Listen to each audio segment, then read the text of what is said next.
Salut, c'est Magic Fun. Dans cette vidéo, je vais vous apprendre 5 techniques pour contrôler n'importe quelle carte, que ce soit au-dessus ou en dessous du jeu, bien sûr sans que le spectateur s'en rende compte, et vous verrez que ces contrôles de cartes vous seront super utiles dans plein de tours de magie. Vous êtes prêts? Alors c'est parti.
Alors pour commencer, qu'est-ce qu'un contrôle de carte? Un contrôle de carte, pour moi, c'est une manipulation d'une manière générale qui va vous permettre de contrôler, de garder une carte au-dessus ou en dessous du jeu. Et bien sûr, même si dans quelques instants je vais vous apprendre des techniques, des manipulations bien précises pour contrôler une carte et uniquement faire ça, vous pouvez toujours utiliser les manipulations de base les plus classiques en fait, comme des faux mélanges ou des fausses coupes. Pour le spectateur, c'est des manipulations parfaitement normales. C'est possible de contrôler une carte, par exemple ici le 7 de pique, juste avec un mélange français. Voilà. Et là, j'ai contrôlé le 7 de pique au-dessus. On peut faire pareil avec les fausses coupes et même avec une levée double. On fait semblant de perdre, par exemple ici, la dame de pique dans le milieu, oui, cette carte était au-dessus, une passe magique, et la dame de pique remonte. Donc ça aussi, ça peut servir de contrôle de carte. Comme les fausses coupes et les faux mélanges, je ne vais pas vous les réexpliquer maintenant, parce que j'ai déjà fait une vidéo tuto dessus, donc je vous mets le lien en description, comme ça vous pourrez aller la voir après cette vidéo, sinon vous pouvez toujours cliquer en haut à droite de votre écran pour aller le voir. Mais pour l'heure, place au contrôle de carte. Alors, premier contrôle de carte, c'est pas très difficile, vous allez voir, vous faites simplement choisir une carte, peu importe laquelle, ici par exemple le 8 de carreau que vous laissez sur le dessus du jeu, et ensuite vous allez le couper en deux parties, à peu près à la moitié. Donc la moitié droite, la deuxième moitié, la moitié inférieure si vous voulez, vous la laissez en position de la donne dans une main, et dans l'autre, vous prenez l'autre moitié en middle grip, comme ceci, donc le pouce sur la petite tranche qui est située de votre côté, le majeur et l'annulaire sur la petite tranche opposée à celle du pouce, et l'index, vous allez le laisser au-dessus de ce paquet. Vous allez voir qu'il va nous être utile. L'idée, c'est de faire semblant de prendre la première carte, la carte choisie, et de la mettre dans le milieu. En fait, on va prendre la dernière carte, la carte du dessous. Pour ça, le pouce, il va faire que glisser sur la carte du dessus, et les doigts, les trois doigts que vous avez ici, qui tiennent le paquet en position de la donne, ils vont en fait agripper la carte inférieure. Et du coup, si vous faites ces deux mouvements simultanément, on va avoir l'illusion que vous prenez la carte du dessus, alors qu'en fait, c'est simplement la carte du dessous que vous tirez. L'index va être utile et intéressant, c'est intéressant de l'utiliser parce que si vous maintenez une certaine pression sur le jeu avec cet index, même si vous tirez vraiment la carte, l'index sera là pour la retenir, et du coup, vu que vous tirez aussi en même temps avec vos doigts du dessous, la première carte qui va sortir, ça va être la carte du dessous. Ça va vous permettre donc d'être plus convaincant, vous-même vous serez plus convaincu de tirer la carte du dessus, d'accord? En fait, c'est la carte du dessous qu'on prend à chaque fois. C'est pour ça que l'index, c'est utile, et en tous les cas, on contrôle la carte qu'on veut sur le dessus du jeu. Pour le deuxième contrôle, vous allez avoir besoin de maîtriser l'éventail à une main. Donc si vous ne maîtrisez pas encore cette manipulation, j'ai déjà fait une vidéo tuto dessus. Vous pouvez encore une fois cliquer en haut à droite de votre écran pour aller le voir. Je vous mets aussi le lien en description. Pour commencer, vous allez faire choisir une carte n'importe laquelle au spectateur. On va prendre ici par exemple le 8 de trèfle. Et pendant que le spectateur est occupé à la mémoriser, vous allez simplement prendre un break sur la dernière carte. Ok, par exemple en utilisant le pouce pour faire tomber la dernière carte, pour la dégager du reste du jeu. Et là vous insérez un petit peu de peau, un petit peu de chair en fait de votre auriculaire entre cette carte et le reste du jeu. C'est important de ne pas mettre tout l'auriculaire. De face, on ne voit rien, c'est très important. Et une fois que le spectateur a bien mémorisé sa carte, vous allez transférer le paquet que vous teniez en position de la donne avec le break en middle grip. Du coup, le break de l'auriculaire va se transformer en break du pouce. À ce moment-là, vous allez pouvoir faire simplement ce qu'on appelle une coupe pivot, une swing cut comme vous voulez. Avec l'index, vous allez scinder le jeu en deux parties. C'est indispensable de faire une swing cut pour ce contrôle de carte. Donc vous scindez le jeu en deux parties bien distinctes et ensuite l'index va pivoter le paquet contre le pouce pour que votre autre main puisse l'attraper, le pincer entre le pouce et l'index, et ensuite vous n'aurez plus qu'à ramener vos doigts autour du paquet pour le réceptionner directement en position de la donne. On est donc comme ça avec en main droite ou en main gauche, ça dépend si vous êtes gaucher ou droitier bien sûr, un paquet en position de la donne, et en main gauche ou en main droite encore une fois, avec un paquet en middle grip et une brisure sur la dernière carte. Le spectateur va ensuite poser sa carte par exemple ici, mais vous pouvez aussi si vous voulez faire passer quelques cartes comme ceci. À ce moment-là, le spectateur pourra poser sa carte. Si vous avez oublié de faire choisir une carte, pas de panique, il est encore temps de le faire. Vous pouvez simplement, quand le spectateur vous dit stop, lui dire que c'est cette carte-là qu'il a choisie. En l'occurrence, nous, c'est le 8 de trèfle. On laisse le 8 de trèfle sur le dessus face en bas. Et maintenant que cette autre partie du jeu est en middle grip, on va pouvoir avancer, pousser la carte choisie pour l'instant, à l'aide de nos deux doigts ici. Ils vont pousser, prendre contact avec la carte et l'avancer comme ceci. Là, ça va être très facile et très aisé de simplement déposer la carte que vous aviez en break, puisque le break va vous faciliter la tâche, sous couvert des cartes qui sont au-dessus. Ok, on lâche cette carte-là. Évidemment, vous n'allez pas laisser voir que la carte choisie n'est plus en première position, mais maintenant en deuxième position. Vous n'allez pas retirer comme ça à la moitié de jeu que vous avez en main, mais vous allez directement retourner l'autre moitié quand vous dégagez cette moitié là, d'accord. L'idée c'est que le spectateur bien sûr ne le voit pas. À ce moment là, le spectateur va penser que la carte est en première position. Avec l'index vous pouvez la rentrer dans le jeu et pendant ce temps là vous faites, comme je l'ai dit, un éventail et une main. Pour le spectateur elle est en première position alors qu'évidemment elle est en deuxième position. Vous pouvez la mettre dans le milieu de l'éventail, refermer l'éventail, mettre l'éventail sous l'autre moitié et là vous allez contrôler la carte sur le dessus du jeu, tout simplement. On passe au troisième contrôle, vous allez voir on va petit à petit monter en difficulté, celui-là ça va encore. Vous commencez simplement par éventailler les cartes et quand le spectateur vous dit stop, donc vous lui demandez de vous dire stop, par exemple avec le pouce vous avancez petit à petit les cartes, il vous dit stop par exemple ici sur cette carte là. Avec la dernière carte qui est ici, les cartes qui sont là, vous allez retourner la carte choisie. C'est très important de le faire avec ces cartes là et pas autrement. Donc vous retournez la carte et quand vous la remettez face en bas, c'est à ce moment-là que vous allez tricher. Donc la carte était face en l'air, on la remet face en bas et au dernier moment, quand la carte retombe, on va laisser également tomber par-dessus la dernière carte que vous aviez en main, la carte qui était la plus en dessous. Donc c'est important que les cartes soient pas complètement en tas comme ça, mais bien espacées. C'est pour ça que votre éventail, votre étalement de cartes en main doit être vraiment bien régulier et les cartes bien espacées pour que facilement vous puissiez déposer la carte en plus par-dessus.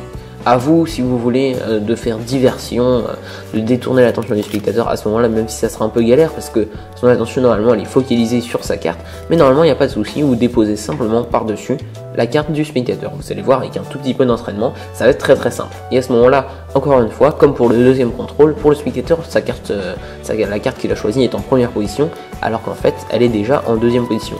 Du coup, la première carte, vous pouvez la mettre soit par exemple directement dans l'éventail, soit par exemple vous remettez l'éventail sous la moitié où vous avez la carte choisie en deuxième position et là vous faites par exemple une levée double comme je l'ai dit dans l'introduction.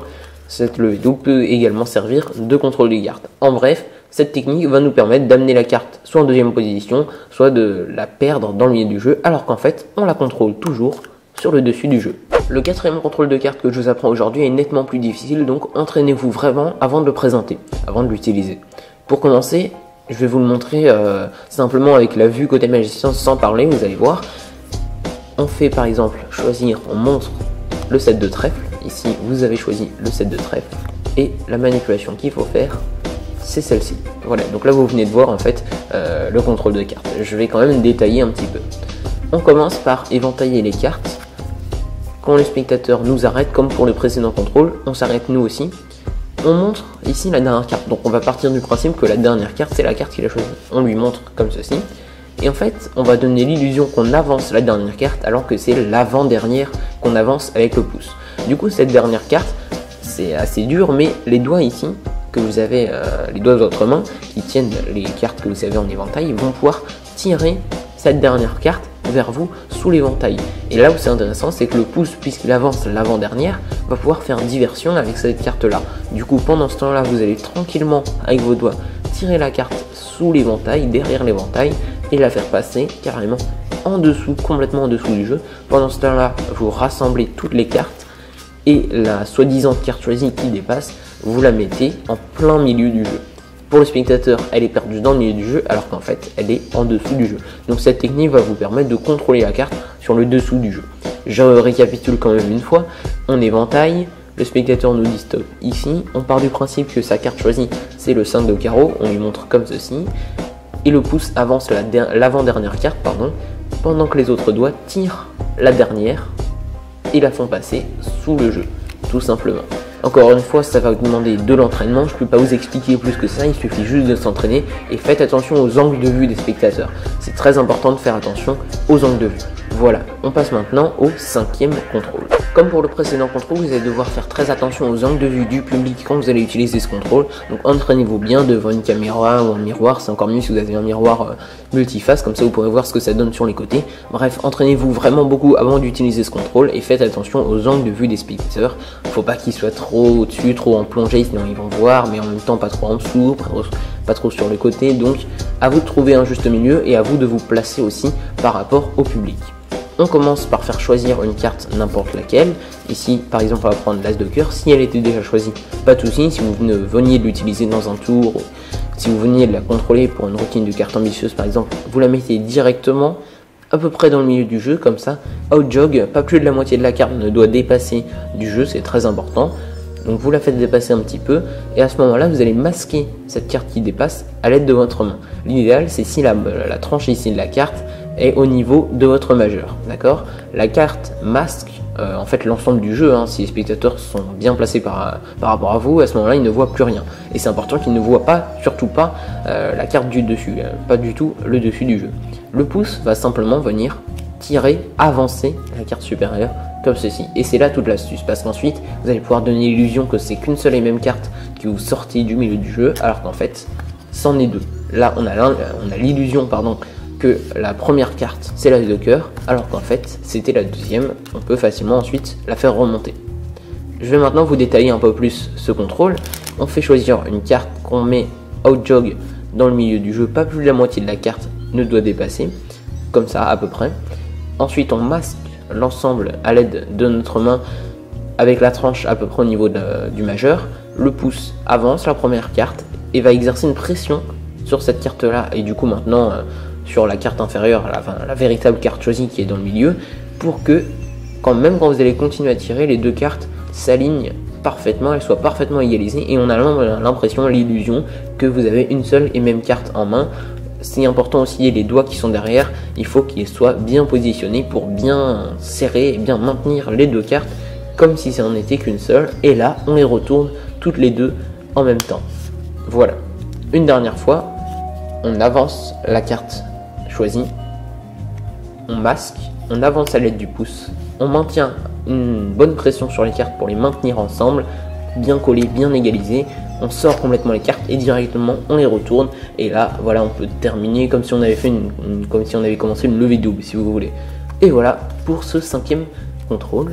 On passe maintenant à un petit bonus, voire deux, que je vous ai préparé. Ah, ça fait plaisir, je vois que vous êtes toujours là. Vous avez envie de rester encore un peu avec moi?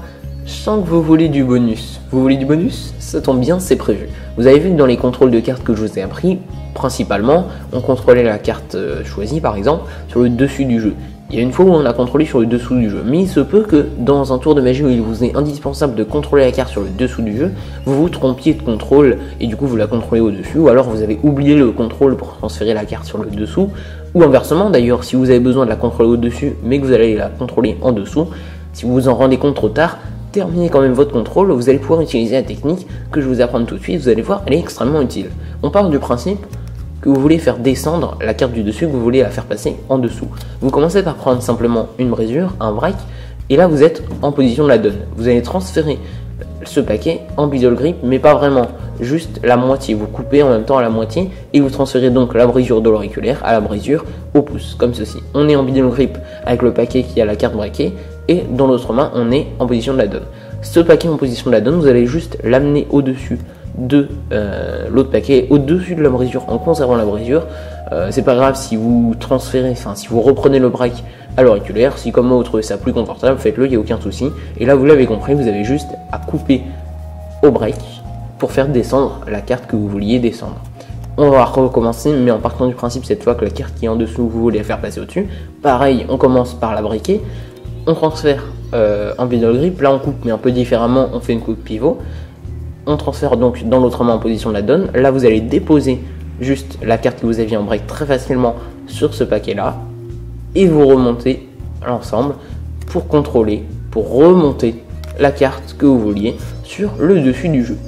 Voilà, maintenant j'ai préparé un deuxième petit bonus pour vous. Bon, je sais mon tuto là il est à rallonge, mais je m'en fous. J'ai envie de vous apprendre une dernière technique qui va vous permettre de ne pas contrôler une seule carte, non pas une seule carte, mais plusieurs cartes. Donc vous l'avez compris, ça peut aller de 2 à je sais pas moi 5 ou 6, même si après ça fera un petit peu trop, mais dans ces eaux là en tout cas vous pouvez contrôler plusieurs cartes avec cette technique là. Regardez bien, ici je vais tester avec les 2 dames rouges. Je perds chacune des dames dans le milieu à des endroits différents, vous en conviendrez. Voilà, je vais même décaler encore un petit peu plus la dame de carreau. Voilà, on va la mettre ici, parfait. J'égalise bien l'ensemble, et puis même si c'est un petit peu bordélique, je m'en fous, je coupe quand même les cartes, je les mélange, je sais que c'est un peu n'importe quoi, mais moi je m'en fiche puisque j'ai contrôlé mes 2 dames sur le dessus. Pour faire ça, c'est très simple, d'ailleurs pour les explications, vu que je suis un fou, je vais rajouter les 2 dames noires. Oh là là, je rajoute les 2 dames noires, attention. On prend les 4 dames, les 4 cartes, peu importe lesquelles, qu'on perd chacune à des endroits différents du jeu. Voilà. On prend ensuite tout ça face en l'air. Et là, on va faire le mélange indou. Ce qu'on appelle le mélange indou, c'est très simple, c'est qu'en fait, on prend des cartes qu'on fait passer à chaque fois dans la main. Ici, on les réceptionne en main. Et donc là, pour commencer, on va laisser tomber les premières cartes par-dessus les 4 dames, récupérer tout ça, laisser tomber en main et continuer le mélange indou normalement par-dessus tout ça. Et vu qu'on avait pris les cartes face en l'air, on peut faire remonter les 4 dames sur le dessus. Si vous vouliez faire remonter les 4, enfin faire descendre du coup les 4 dames sur le dessous du jeu, vous gardez les cartes face non visible et on fait la même chose, on les met comme ceci. Et on refait la même chose, sauf qu'on garde les cartes non visibles. Toutes les premières cartes, on les laisse tomber par-dessus les dames comme ceci. Et l'idée, c'est que ça fasse un petit peu, on va dire, bordélique, quoi. Que toutes les cartes ne soient pas égalisées, voilà, que ça fasse un peu n'importe comment. Vous terminez le mélange indou, et là, vous avez cette fois-ci descendu les 4 dames sur le dessous du jeu. Tout simplement. Voilà pour ce tuto bien plus long que d'habitude, je vous l'accorde, mais j'avais envie de vous apprendre toutes ces techniques. Vous verrez qu'elles vont vous être indispensables et entraînez-vous vraiment avant de les utiliser. Entraînez-vous bien devant un miroir, une caméra comme je l'ai dit. Maîtrisez-les avant de les utiliser, vous verrez, ça peut devenir des armes redoutables pour tous vos tours de magie. Laissez un petit commentaire dans l'espace commentaire pour me dire ce que vous pensez de ma vidéo, ça me ferait plaisir et c'est très important pour moi. En tout cas, moi je vous remercie beaucoup d'avoir regardé cette vidéo jusqu'au bout et je vous dis à très bientôt pour la prochaine.